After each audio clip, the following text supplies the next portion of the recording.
Halo, assalamualaikum warahmatullahi wabarakatuh. Bertemu lagi dengan saya di sini tentunya Satrio Homsin dan akan selalu di Saci TV. Thank you banget udah mau masuk ke video ini dan selamat bergabung bagi yang baru saja menemukan channel ini. Dan perkenalkan mas saya Satrio Homsin buat yang belum kenal atau kalian barangkali nggak sengaja masuk ke video saya. Subscribe dulu silahkan buat yang belum dan bagi yang sudah saya ucapkan terima kasih. Oke, tanpa berpanjang lebar lagi saya akan langsung memulai cerita saya kali ini dan kita langsung masuk yuk ke videonya. Yuk.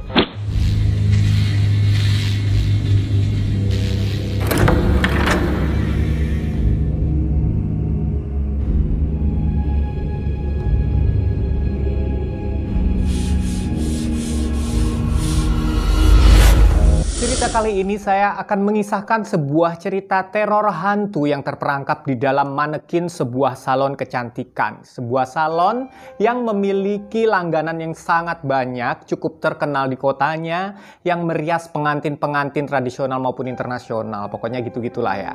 Dan cerita ini, teror-terornya dialami oleh keluarga Rahma dan mamanya Rahma yang bernama Tante Nuni, dan juga temennya atau sahabatnya Rahma yang bernama Sylvia. Cerita teror di keluarga Rahma ini terjadi di sebuah kota di Jawa Barat. Jadi keluarganya Rahma ini, mamanya bernama Tante Nuni, adiknya bernama Nina, dan dia sendiri namanya Rahma.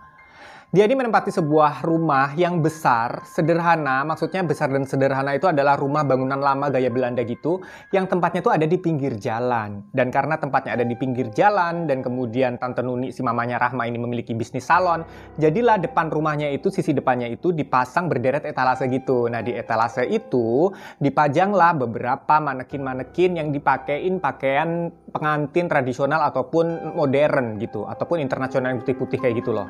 Jadi ada 3 patung cewek dan ada 1 patung cowok yang dikasih baju pakaian pengantin.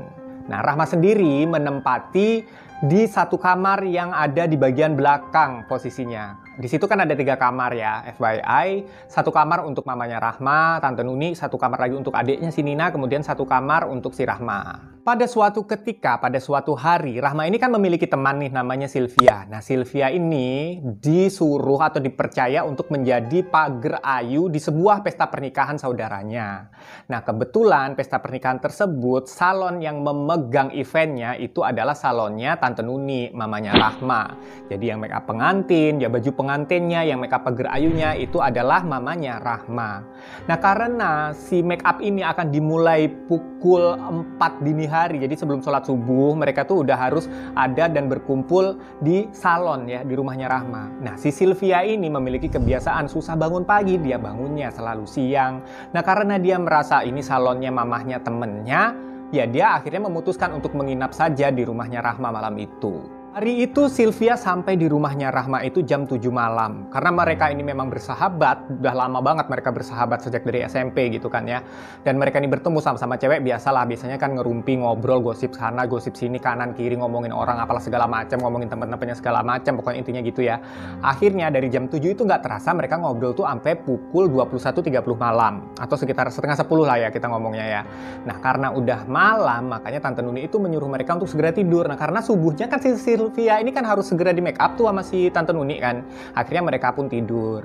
Si Sylvia tidur di kamarnya Rahma tentunya. Nah, Sylvia ini juga memiliki kebiasaan kalau tidur tuh nggak pernah bisa nyenyak gitu, nggak pernah bisa tidur plek sampai pagi gitu kan. Ada orang yang begitu, ada orang yang kebangun 1 jam atau 2 jam sekali selalu bangun, kayak aku nih kalau tidur selalu begitu kan, nggak pernah bisa nyenyak sampai pagi. Nah, Sylvia ini setelah tidur pukul 10 gitulah sekitar itu ya, tengah malam atau jam 12 malam gitu dia kebangun lagi dan merasakan haus. Dan karena dia merasakan haus, dia pun akan mengambil air minum di atas meja makan yang tempatnya tuh kebetulan di depan kamarnya si Rahma. Jadi tempat si Sylvia itu tidur. Dia akhirnya pelan-pelan bangun dari tempat tidur, dari kasur tuh.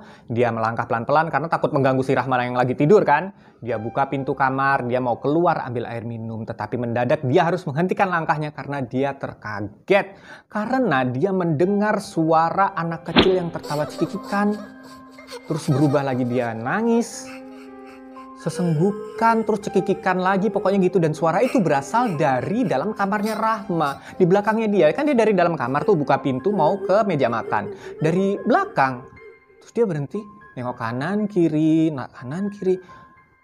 Karena dia menyadari nih suara dari belakang, dia nengok ke belakang kan dengan cepat gitu kan. Gak ada siapa-siapa. Dan dia juga kaget. Kaget sama heran karena dia yakin sekali dia tidur cuma berdua sama si Rahma. Dan bahkan di rumah itu nggak ada anak kecil. Nah itu suara siapa? Nina, adiknya si Rahma pun udah gede, udah SMP kelas 1. Itu suaranya tuh anak kecil kayak sekitar umur 5, 6 atau 7 tahun gitu loh. Dia noleh kanan kiri nggak ada, dia langsung noleh ke belakang set gitu kan. Pas dia noleh ke belakang, dia memang bener ngelihat sekelebat bayangan hitam anak kecil perempuan gitu. Umurnya tuh sekitar 6 atau 7 tahun gitu. Yang langsung menyelinap masuk ke kolong ranjangnya si Rahma. Ya kolong ranjang yang dibuat tidur si Sylvia juga tadi kan. Nah dia mikir kaget loh, siapa ini kan? Tapi aduh, apa jangan-jangan ini gue ngantuk aja lah. Dia kucek-kucek mata, dia lihat lagi. Nggak ada, bayangan itu udah nggak ada, udah hilang. Akhirnya ya udah dia ambil air minum karena haus kan. Dia mikirnya udahlah ngantuk aja nih aku. Keesokan paginya setelah di make up, si Sylvia pun memberanikan diri untuk ngomong ke Rahma. Rahma, kamu tahu nggak semalam itu aku ngelihat ada sosok bayangan kecil. Bayangan anak kecil yang masuk ke dalam kolong tempat tidur kamu, ke kolong tempat tidur kita yang kita buat tidur semalam itu kan. Nah sebelumnya aku dengar dia itu kayak nangis, kayak ketawa, nangis lagi, ketawa lagi gitu. Nah mendengar cerita itu ternyata Rahma nggak heran, nggak kaget dia. Dan dia pun kembali cerita ke Sylvie, balik cerita gitu maksudnya ya. Bahwa sebenarnya aku juga udah sering nih beberapa kali di kamar aku tuh mendengar kayak suara cekikikan anak perempuan kecil. Kadang ntar dia nangis, kadang ketawa gitu udah sering. Tapi aku diem aja. Bahkan pernah suatu malam, pas dia malam-malam di rumah itu sendirian ya si Rahma ini, itu sosok bayangan anak kecil itu naik ke kasurnya dia dan menemani Rahma tidur di atas kasur masuk ke dalam selimut. Dan Rahma pun menambahkan, ternyata sebenarnya teror seperti itu tidak hanya menimpa Sylvia ataupun Rahma, tetapi juga menimpa Mbak Sari. Nah Mbak Sari ini siapa? Mbak Sari ini adalah asisten rumah tangganya mamanya Rahma, Tante Nuni ya. Jadi pada suatu ketika Mbak Sari ini mau sholat subuh tuh, subuh tuh udah azan subuh, dia mau sholat subuh, dia ambil wudhu, mau masuk ke dalam kamar mandi kan, dia ambil wudhunya itu kan. Nah ketika dia mau hendak masuk ke dalam kamar mandi itu, tiba-tiba dia melihat sosok anak kecil perempuan yang berlari dari kamar mandi dan langsung masuk ke dalam kamarnya Rahma. Padahal saat itu, ketika itu, pintu kamarnya Rahma itu tertutup, bahkan terkunci. Jadi kayak nembus dia. Bahkan Mbak Sari pun tuh sempat cerita bahwa suatu hari dia tuh pernah, subuh-subuh juga kan dia selalu bangunnya duluan, secara dia asisten rumah tangga kan. Dia mencuci piring, sisa-sisa makan malam gitulah ya. Di kitchen set tuh, dia cuci piring. Ketika dia cuci piring, kok kayak ada suara kresek-kresek di belakang apa? Ya dia cuek aja kan. Sebenarnya kan Mbak Sari ini nggak penakut, orangnya pemberani gitu. Tiba-tiba seperti ada sosok anak kecil yang memeluk kakinya dari belakang. Dan ketika dia dipeluk kakinya dari belakang itu, dia langsung spontan kaget kan. Dia langsung nengok ke bawah. Nggak ada apa-apa, nggak ada sosok apa-apa. Tetapi dia merasakan kaki ya, dari lutut sampai ke bawah tuh, sampai ke kaki bawah itu, dia merasakan dingin banget kayak direndam air es batu. Mungkin kalian penasaran kan, sebenarnya keluarga Rahma, Tante Nuni, ini udah lama banget tinggal di situ. Dan kok ya mereka betah-betah aja gitu loh. Apa mereka nggak pernah bawa orang pintar atau mendoakan selamatan atau lain sebagainya? Pernah ternyata. Jadi ceritanya memang ada salah seorang dari sana keluarga mereka sendiri yang memiliki kemampuan untuk melihat makhluk-makhluk astral dan juga mendoakan serta membersihkan rumah-rumah. Biasanya dia itu dimintain tolong oleh saudara-saudara mereka sendiri ataupun orang lain untuk membersihkan rumah pada waktu mereka selamatan masuk rumah. Dan namanya Mas Anton, di sini kita sebut aja ya. Mas Anton ini belum begitu tua lah, belum sampai 40 tahun, umurnya baru 37 tahun, tapi memang udah pinter dia. Nah, dia itu sudah pernah mengatakan bahwa memang ada dua sosok di sini. Sosok pertama adalah jin yang menyerupai bentuk ibu-ibu, dan kemudian satu lagi ada jin yang menyerupai dan mengambil bentuk anak kecil. Nah, ini seperti sebuah manifestasi, sebuah perwujudan dari peristiwa beberapa tahun yang lalu pada saat Rahma masih kecil. Ternyata di jalan raya depan rumah Rahma, di depan salon itu, pernah terjadi sebuah kecelakaan, sebuah insiden kecelakaan yang menewaskan ibu dan anak. Ibunya waktu itu umurnya 32-an tahun gitu, dan anaknya memang waktu itu masih kecil, umur 6 tahunan, digendong. Waktu digendong dia tuh merengek, waktu menyeberang jalan kan, dia minta turun. Nah ibunya sebenarnya udah ragu mau nurunin kan, akhirnya pun diturunin karena anaknya ngerengek. Nah dia nyebrang tuh lari, nggak sadar ada sepeda motor ditabrak lah anaknya itu. Anaknya ditabrak sepeda motor, ibunya nolongin ketabrak mobil dari arah belakangnya. Pokoknya kejadiannya berentetan begitu. Yang menyebabkan, kejadian itu menyebabkan kematian seketika di tempat ibu dan anak tersebut.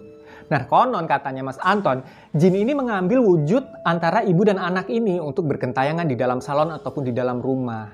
Dan dua jin ini memasuki sosok atau memasuki bentuk patung yang ada di rumah ini. Ada dua patung yang dimasukin. Yang pertama adalah manekin yang ada di salon, salah satu manekin perempuan, jadi ibunya masuk ke situ dan anaknya masuk ke dalam salah satu boneka yang ada di dalam kamarnya Rahma.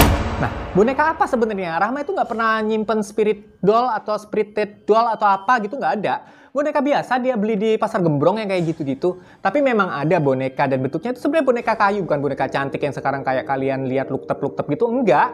Boneka kayu biasa. Nah, kata Mas Anton tuh masuk di situ. Nah, kalau mau menghilangkan sosok tersebut, si boneka-boneka ataupun si manekin perempuan ini memang harus dilarung ke sungai ataupun ke laut. Tapi waktu mendengar itu Tante Nuni mengatakan bahwa ya kalau mereka nggak ganggu ya nggak apa-apa lah, biarkan aja mereka di sini, kasihan mungkin mereka butuh tempat. Dari peristiwa ini sebenarnya kita bisa memetik sebuah pelajaran, sebuah sebuah ilmu bahwa bentuk-bentuk seperti patung ataupun boneka itu bisa saja menjadi sarang atau menjadi tempat tinggal bagi para makhluk halus. Kalau sekarang lagi heboh banget spirit doll atau boneka arwah dan lain sebagainya, saya tidak ingin menyalahkan siapa-siapa di sini. Kalau kalian mau adopsi dan mau serta merasa mampu untuk merawat spirit doll itu dengan baik, silakan aja. Tetapi pertama, ini bukan kebudayaan kita dan ini merupakan sebuah keputusan yang ada resikonya, di mana kita tidak pernah tahu sosok apa yang sebenarnya masuk ke dalam boneka-boneka tersebut. Maksud saya di sini, apakah sosok yang masuk ke dalam boneka atau patung tersebut adalah sosok yang baik atau sosok yang jahat atau jin yang memang mengelabui kita untuk hal-hal yang buruk, kan kita nggak tahu. Tetapi sebenarnya saya tidak ingin menyudutkan siapapun. Kalian mau adopsi atau apapun silahkan aja, tapi jangan cuma mengadopsi hanya sekedar mengikuti tren. Perlakukan mereka dengan baik dan dengan semestinya. Dan jangan melencong juga niatnya untuk mencari keberuntungan serta mencari keberkahan atau rezeki dari si boneka-boneka tersebut, tetapi tetap berdoa kepada Tuhan Yang Maha Esa. Dan memang hal ini dibenarkan juga sama seorang karyawan salonnya si Tante Nuni, mamanya Rahma, bahwa kalau dia ada di dalam salon tersebut dan dia sedang shift malam, pada waktu pulang, hendak dia menutup salon itu, dia tuh merasa kayak ada sosok yang memperhatikan dia dari dalam salon. Dan sosok itu dia rasa ada dari salah satu manekin perempuan yang ada di sana yang memakai baju pengantin tradisional. Dan kalau dia perhatikan lagi, itu manekin memang kan ada matanya gitu kan. Matanya itu seakan-akan seperti mengikuti arah kemanapun si mbak-mbak ini bergerak. Oke, jadi itu lagi cerita hari ini ya, geng. Semoga kalian suka dan silahkan subscribe jika kalian suka, juga klik like-nya. Juga jangan lupa share ke teman-teman kamu agar lebih banyak orang yang tahu. Oke, geng, sampai ketemu di video berikutnya. Jangan pernah berhenti berbuat baik karena sejatinya manusia berjalan tepat di atas karmanya. Sampai ketemu di video berikutnya. Bye.